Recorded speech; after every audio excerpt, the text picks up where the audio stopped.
తమిళనాడులో బ్రాహ్మణ నేతలకు ఆదరణ కరువైందా అంటే అవుననే విషయం స్పష్టమవుతోంది. ఎందుకంటే ఈసారి అసెంబ్లీ ఎన్నికల్లో తమిళనాడులోని ఏ ఒక్క ప్రధాన పార్టీ బ్రాహ్మణ నేతకు టికెట్ ఇచ్చిన దాఖలాలు లేవు. తమిళనాడులో గత 35 ఏళ్లలో ఎన్నడూ లేని విధంగా డిఎంకే, అన్నా డిఎంకేతో పాటు బీజేపీ, కాంగ్రెస్ కూడా ఒక్క బ్రాహ్మణ అభ్యర్థిని కూడా బరిలోకి దింపకపోవటం తమిళ రాజకీయ వర్గాల్లో హాట్ టాపిక్ గా మారింది.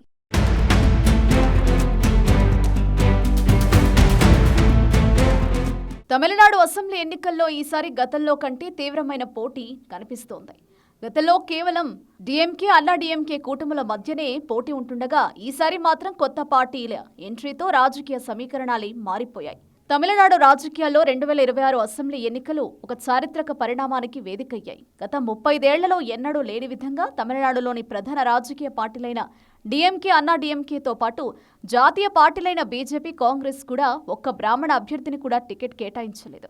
ఈ పరిణామం ద్రవిడ ఉద్యమ పురిటిగడ్డపై మారుతున్న కుల సమీకరణాలు, సామాజిక ప్రాధాన్యతలకు అద్దం పడుతోంది.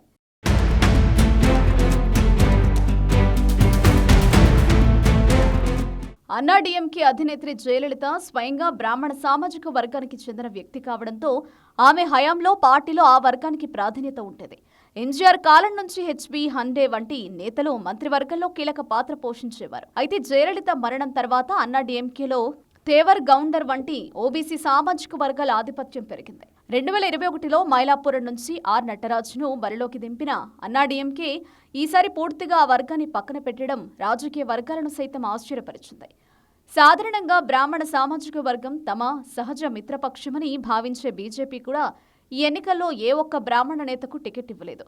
హెచ్ రాజా, కేటీ రాఘవన్ వంటి ఉద్దండులు రేసులో ఉన్నప్పటికీ క్షేత్రస్థాయిలో ఓట్లు రాబట్టగల ఇతర బలమైన సామాజిక వర్గాలు నడార్, గౌండర్, వన్నియర్ అభ్యర్థుల వైపే కమలం పార్టీ మొగ్గు చూపింది.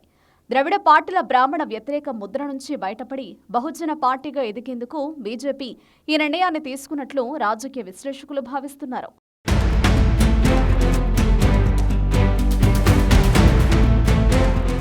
తమిళనాడులోని ప్రధాన పార్టీలు బ్రాహ్మణ నేతలకు టికెట్లు కేటాయించకపోవడంతో ఆ వర్గాన్ని చేరదీసేందుకు చిన్న పార్టీలు ప్రయత్నిస్తున్నాయి. సీమా నేతృత్వంలోని నామ్ తమిళర్ కచ్చి ఏకంగా 6 బ్రాహ్మణ అభ్యర్థులను బరిలోకి దింపింది.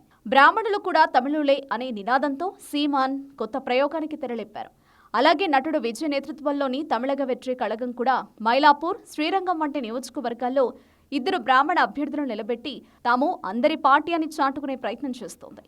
మరోవైపు డిఎంకే ఎప్పుడూ బ్రాహ్మణేతర సాధికారతని తన ఎజెండాగా పెట్టుకుంది. ప్రస్తుత ఎన్నికల్లో కూడా డిఎంకే అదే పంథాను అనుసరిస్తూ ఓబీసీ, ఎస్సీ వర్గాలకే పెద్దపీట వేసింది. కమల్ హాసన్కు రాజ్యసభ సీటు ఇచ్చినప్పటికీ ఆయన నాస్తికుడిగా తనను తాను ప్రకటించుకోవడం వల్ల అది రాజకీయంగా మతపరమైన ప్రాతినిధ్యం కిందకు రాదు. అధికారం ఎప్పుడూ మెజారిటీ ఓటు బ్యాంకు ఉన్న కులాల చేతుల్లోనే ఉండాలనే సూత్రం ఇప్పుడు తమిళ రాజకీయాల్లో బలంగా పాతుకుపోయింది.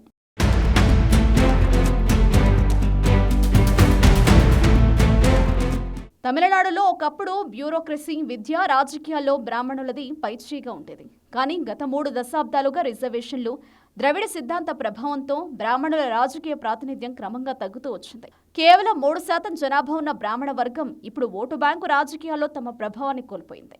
అయితే వీరు తెర వెనుక సలహాదారులుగా, మేధావులుగా ప్రభావం చూపుతున్నప్పటికీ ప్రత్యక్ష ఎన్నికల్లో అభ్యర్థులుగా నిలబడే స్థాయి నుంచి పూర్తిగా కనుమరుగవడం తమిళ రాజకీయ చరిత్రలో ఒక కొత్త అధ్యాయంగా పేర్కొనవచ్చు. 2026 అసెంబ్లీ ఎన్నికలు తమిళనాడులో బ్రాహ్మణేతర రాజకీయాల పరాకాష్ఠను చూపిస్తున్నాయి. ప్రధాన పార్టీలు తమ గెలుపు గుర్రాలను కేవలం కుల గణాంకాల ఆధారంగానే ఎంపిక చేయడంతో దశాబ్దాల కాలం నాటి రాజకీయ ప్రాతినిధ్యం ఈసారి శూన్యమైంది. ఇది భవిష్యత్తులో బ్రాహ్మణ వర్గపు ఓటర్ల మొగ్గు ఎటువైపు ఉంటుందనేది ఆసక్తికరంగా మారింది.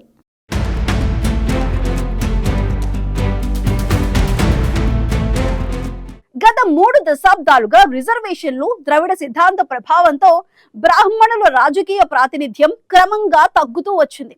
కేవలం 3% జనాభా ఉన్న బ్రాహ్మణ వర్గం ఇప్పుడు ఓటు బ్యాంకు రాజకీయాల్లో తమ ప్రభావాన్ని కోల్పోయింది.